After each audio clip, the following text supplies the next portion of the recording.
Okay guys, so today I'm in New Jersey and I'm gonna show you one of the best fish store in town.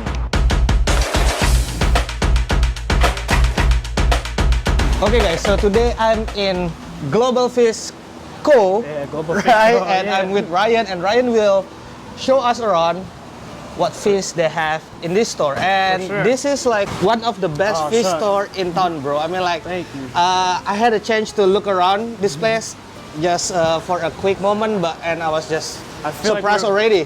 Thank you, man. I appreciate it coming from you. It means a lot. All right, I so appreciate you coming out. where do we start, bro? Where do we We start? can start right here. These are the two tanks up in front of the store. Okay, we'll start from the bottom. Yep, so we got some Motoros. We imported these as marble Motoros, but they look more like regular, so Okay. just brought them in last week, so we're just cleaning them up, make sure they eat well. Finally starting to eat some shrimp. Okay. And, there's one pearl stingray in there too. It's het albino. So you imported from Brazil, or? These were imported from Colombia. Oh, from Colombia. Yeah, so we try to import everything we can ourselves. All right. And what about that? Is that a Pangasius? Yeah, or? black ear Pangasius. Pangasius. Yeah, it's a cool one. It's almost like we're not allowed to have prune sharks here, so that's the closest thing we can have. And how big that fish can get, actually? I hear the black ears supposedly stay smaller. Like I don't have any customers with any larger than like 2 foot or so. Ah, okay. So I think that's a better fish than the iridescent sharks and all that. Okay, I see. So they're the close relative, but they don't get too big, Yes, they don't get quite as big, but they still get the nice fin on top. Okay. And what about Here this one? we have a big Distichotis texfasciatus. Okay. That's an African river fish. They're born very vibrant, but they get a little dull as they get bigger. The Luteus pleco in the back, who's on his way to turning full yellow. Okay. In time he will. And then some what about rock this? Baku catfish from Brazil. So that's a cool armored catfish, and they get a really big stomach once you feed them really well. Okay. They're very And how big fat. are these tanks, though? I mean, like, they are the same size, or? Yeah, the bottom one is 400 gallons, and the top one is 240. 240 But it's and not 400. filled all the way, so. All right, I see. And how do you filter this tank, actually? In the back, we have a trickle filter and a sump with some ceramic media. So we got the ceramic in the sump, and the bio balls, and a UV sterilizer there. So this is kind of the trickle, yeah? The Yep. trickle, and you use a wet dry system. Yeah, wet dry. Wet dry system, and so this is for both of the tanks, yeah? Yeah, for both. They're on the both. same system. And why do you use bio ball? Bio balls, I don't know. I changed my mind a lot. I used to use a lot of K1, and then Yeah. I started liking the bio balls more. I think they're a little more efficient for me with like the space used. Okay. And also, I got that from a friend who had an aquarium shop, so I wanted to use it for something. All right, I see. Okay. And where do we go now? These Here. are some plywood aquariums. I got a lot of Nitrofurazone in there, so I'm sorry for the color. But those are homemade. We built them here like 2 years ago or so, and they've held Okay. up pretty well. And why there is a sign not ready yet? Is it still in quarantine, or? Yeah, for the stingrays that came in, they didn't come in good, so I like to sit on them and make sure they're healthy before I sell them. You know, So the green water is from the medicine, I yeah, guess? the antibiotics.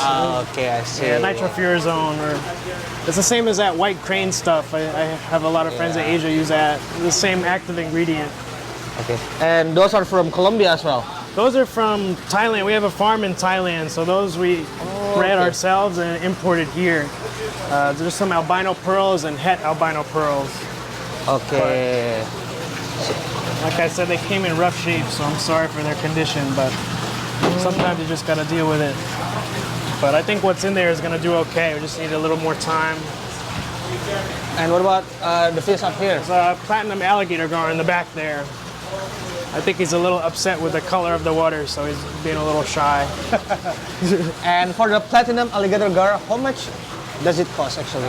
It really depends. Like for a little while, you couldn't get them out of Indonesia, so I think they're coming out now. But for a little while, they were difficult.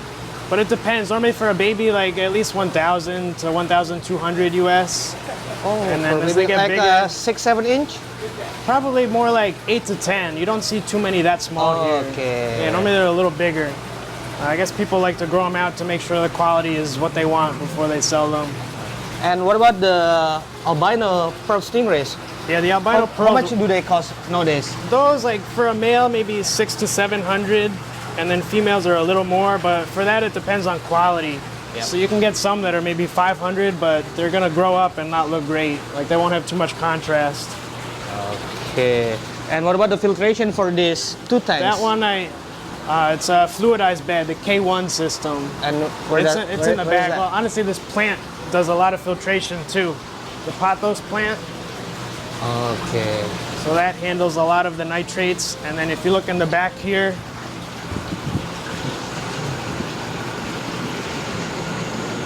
I'm sorry for the mess, but this is a K1 sump. Okay.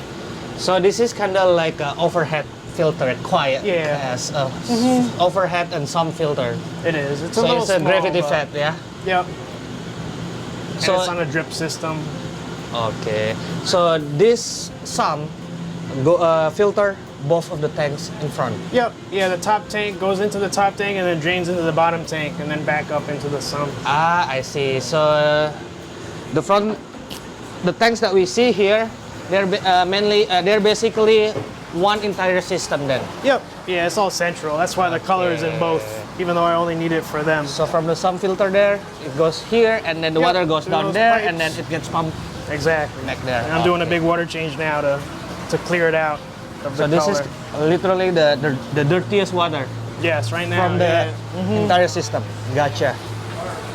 And how do you like the photos so far? I love I the see a lot of pothos. photos here, bro. It started with one piece like 2 years ago. And it just now grows like this, like it's just been crazy. growing, yeah. It's crazy. I love it. I would like Yeah. more.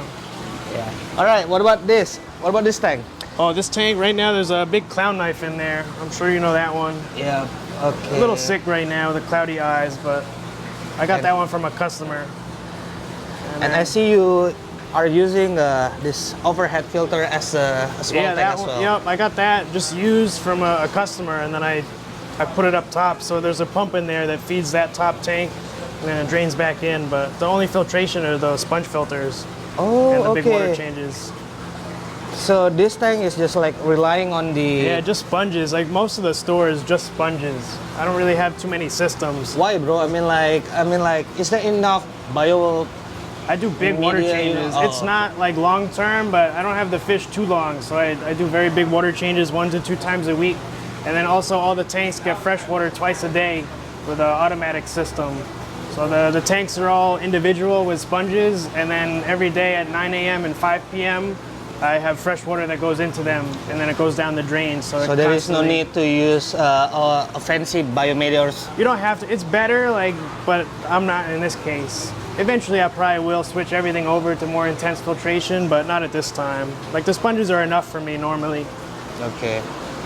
And okay, here we have a flower horn. Yeah, Flower small horn. concha flower horns. And here, this is some a rainbow. wolffish. Yep, a rainbow in the back and a purple in the front. So for the wolfish, how aggressive they are actually. I mean, like I heard like Yeah. horror stories about them. You know. You can. They're difficult to mix. I would say that sometimes you can mix the black wolves and then the rainbow wolffish. You can try, but I would say it's 50-50 chance it'll actually work. But something like an Amara or something like that It's just zero never change. works. Yeah, Oh, can work for a couple weeks and then that's it. And this is the small Small Disticotis, yep. And There's an spot African Congo. Congo puffer, spotted Congo. Oh, Manueli, bro. Manuel, yeah. Okay, so I heard Manueli. First of all, they are very skittish. Is that right? When they're like They can really be, but young, they're very skittish. I haven't noticed them to be too much more skittish than any of the other species we get in. Oh, okay. Like maybe a little bit, but like if you hadn't said that, I wouldn't have thought they were more skittish than the other ones. I haven't noticed it too bad. Okay. At least the ones I brought in. We brought those in directly from Brazil, and they've always done good for us. Even the big ones, 5 or 6 inches fresh from the wild, they adjust very well. Okay. Will he follow your finger or hand? No? Sometimes. I got some in the back that might, but I think he's a little scared in the tank. Yeah, because. But that one, like when it settles in, you know how they behave. They have a Cool. lot of personality. Wow. This is just like tanks full of monsters. All right. some Where do good we stuff. start? Should we start from here? Yeah, so Zebrina Zebrina pikes. Yep, these are finally in season. These come out of Colombia as well, just like those marble stingrays. we So they brought just in- arrived here? They came in last week, yeah. Oh, okay. That's why you put the not Yep, ready. so again, yeah, I like to make sure they're healthy. They came in with some white spots on them, so I cleaned it up. They look good now, so maybe like 2 more days I'll start selling them. I mean, like when a new fish arrive here and they have like white spots, what medicines do you use actually? It really depends. If it's ick, I use something called Ickex. I think it's, what is it, formalin based. I use that and I use a lot of salt. Helps a lot. Okay. Normally So those 2 things with a high temperature, in 2 or 3 days it's gone. Okay. And since they have an egg, are these tanks are like connected to each other? Or? No, so all these tanks are all individual, and then they have these standpipes or the drains. So every day the water gets added into them through these valves here. They turn on like at 9 a.m. and 5 p.m. Oh, wait. So this tank, hang on. Yeah. So this tank, they have their own filtration system. Yeah, so these tanks are all filtered by the sponges, and then twice a day those valves up on top there Oh, are I a sprinkler see. system. So everyone gets fresh water twice a day. Okay, So, so it's always basically fresh. each tank they rely on the sponge filter, but the water that gets in, they have their own Yeah, plumbing we and do stuff. They get a lot of water Alright, I changes, see. 2 times per day. So this is the plumbing to Yeah, for so the that's for the the valve fresh that water. goes in. Yep. Oh, And then- okay. I see. So all these tanks here have that. So it's hard. If I didn't have that, there would be a lot more work. So lately, I've been trying to put everything on that system. Okay. Okay, so I've never had any pikes before. No? So can you tell us more about pikes, how they behave and everything? Because like, yeah, I never had one. I mean, people say they're pretty aggressive a lot of the time, and they can be. But normally, if you have enough, you know, they shoal together pretty well. The Zabrinas are they're the best because to me they're the most beautiful, and they're also calmer than a lot of other species. So you can mix okay. them together well. Like a lot of the ones, like it's difficult to mix with only 3 or 4 of them in there. But normally it's enough for the Zabrina. Like a Johanna pike like that, if I have to separate that from another What's pike. this? Johanna pike. Johanna but, pike. Yeah, he's like that's a much more aggressive species. Where does he come from? That one, Colombia too. Colombia. Yeah. Okay. And for the Zabrina, this is the price tag, yeah? Yeah, 400. I figure that fish is probably a little more expensive in Indonesia because it's a much longer flight, I would think. Yes. A little bit. Yeah. Slightly. Slightly, yeah. Slightly, yeah. Nice. I asked my friend, it's about 100 more. Yeah. It's an Okay. expensive fish though, for sure. But they have like a really nice Yeah, color. I Though. love that. It's my favorite pike. And they get better than that, more red. Oh, this one is bigger, yeah? Yeah, these are a little bigger. Those are probably the biggest ones I've brought in. They only come in 1 time per year. What is their maximum size that you know? I think maybe 13, 14 inches. 13, 14. Yeah. So they're kind of more to like a medium monster size, Yeah, yeah? medium. Not ridiculous, but they're manageable for sure. And can you keep them with like other cichlids or? Yeah, we mix them all the time with other stuff. Stingrays, arowanas, all things like that. It works well for us. They won't nip the other fish tails Like or? they can be aggressive, but as long as it's stuff that kind of holds their own and can fight back, like they balance each other out, and it normally works. It's never a guarantee though, but most Yeah. of the time it's okay, Yeah. of course. Keeping predator fish is sometimes Yeah. just, basically you're gambling. Yeah, it's the way it is. One day it's fine, but the other day or the next week it just. Depends how they feel, you know. All right. Okay. What do you have down here? So here we have a couple Polypterus and a fire eel. And Polypterus we got ornate, some lapridates. I think there might be a weak side left. Okay. So fire eel is from Indonesia, and Yep. how much does it cost here? Here they sell that one for $250 actually. Oh, here, yeah. Yeah. Okay. It's a long way journey Yeah. from Indonesia. And shipping's expensive. We just got him yesterday actually. We just got him. Okay. And why do you have this substrate, A bro? little gravel just to give it some color because the tank is all black, so sometimes the dark fish get lost in the back. It's hard for my customers to see. So I put some in there just to brighten it up a little bit, but they don't really need it. All right. And here, when I came here, I we saw have- this. This is like, Yeah, it's a monster what electric the eel. heck? Huge. This is a huge electric It's eel. almost 5 feet, almost 2 meters. But So that it's one, almost like a maximum size. Almost. I hear they get a bit bigger than that, but that's a pretty big one already. It's a monster. Wow. That one, I wouldn't normally have that fish that large. We sell the babies sometimes, but that one was a special order. And while it was in the air on its way here, they called me and said they don't want it anymore. So now I have it. I gotta find a home for them. Okay. This is not a joking fish, you know? No, it's very serious. Right. So, let's say someone wants to buy it. Is there any... As long as it's legal in your state, like you're allowed to own them and do whatever you want with them. But let's say I want to buy it and I live in New Jersey. Yeah. Can I just like buy it? Do you do like a background check for me, on me, or I mean, we something do like that with really everyone we sell to. We try to make sure is going to the proper home. But like we would definitely ask you plenty of questions just to make sure you know it's going to someone who is responsible. Ideally, that's probably going to end up going to some like public place, like a zoo or an aquarium or something like that. We've been reaching out to. Because that's not a fish for everyone, like you said. Yeah. Definitely not. Okay.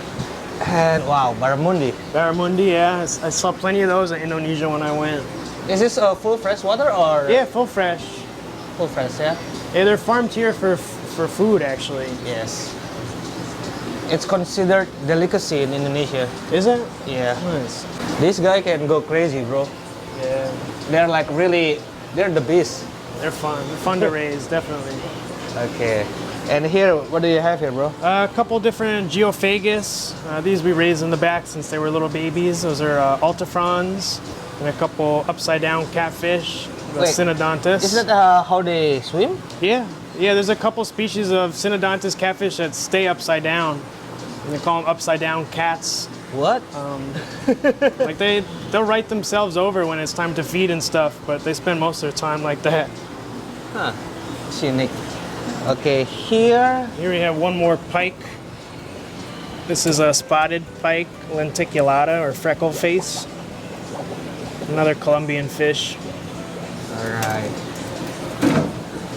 And Here's a Walago catfish. oh, Walago. Yeah, this one I'm sure you're familiar with. It's a Walago atu. Or no, not atu, lirai, I'm sorry. This guy can go huge. Yeah, we're not allowed to have Wells catfish, so this is the next best thing. Yes. All right, and this is just some angelfish, and angels, some marble fenestratus, the vieja, and then the damba cichlids from Madagascar. Those both came from Indonesia as well, actually. then Down here we have some wild bass from Brazil, some baby kelberi, and azul with the solid stripe. All right. And here comes so- the monster fish. yeah, Here's these the are golden baby- Dorado. Yeah, so they're not the true golden Dorado, but they're very close. They're the Franciscanus.